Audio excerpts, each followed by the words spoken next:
à tous, bonjour. Heureuse de vous retrouver pour cette édition de ce mercredi 11 mars 2026. Voici les principaux faits marquants de l'actualité à l'international.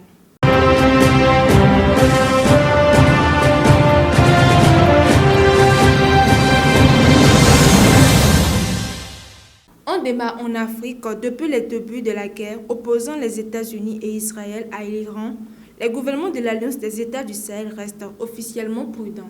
Cette alliance regroupe le Mali, le Niger et le Burkina Faso. Jusqu'ici, ces pays n'ont pris aucune position officielle dans ce conflit. Au Mali, le premier ministre de la transition a simplement présenté ses condoléances après la mort d'Ali Khamenei sans soutenir ni condamner aucun camp.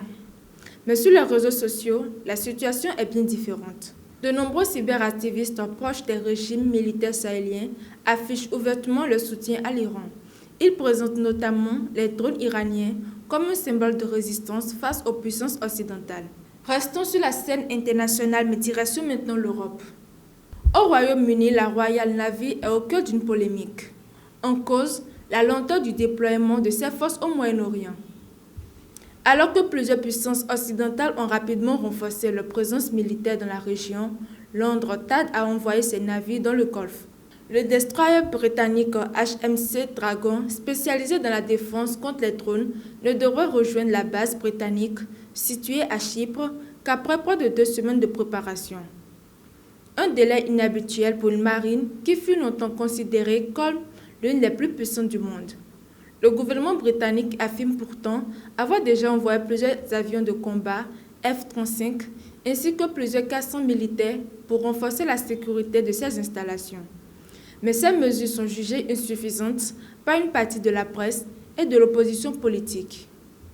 Au-delà de la polémique politique, cet épisode relance surtout les inquiétudes sur l'état des forces armées britanniques, confrontées depuis plusieurs années à une baisse des effectifs et à des équipements vieillissants. Direction maintenant le continent africain. Aux États-Unis, l'administration du président Donald Trump prévoit de mettre fin à un programme de protection accordé à des migrants originaires de Somalie. Il s'agit du statut appelé TPS. Ce dispositif permettait à environ 1100 Somaliens de vivre et de travailler légalement aux États-Unis.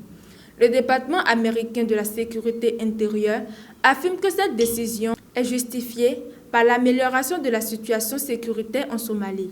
Mais plusieurs migrants ainsi que des organisations de défense des droits contestent cette mesure devant la justice. L'Organisation des avocats musulmans estime que la décision repose davantage sur les préjugés que sur une véritable évaluation de la situation dans le pays. Les plaignants rappellent notamment que les combats se poursuivent toujours en Somalie entre les forces gouvernementales et les militaires du groupe armé Al-Shabaab. D'autres associations comme African Community Together ont également engagé des procédures judiciaires pour défendre plusieurs milliers d'autres migrants africains concernés par la fin de ce programme.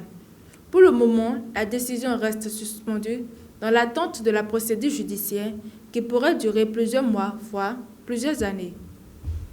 Et voilà pour l'essentiel de l'actualité internationale de ce mercredi 11 mars 2026. Merci de nous avoir suivis.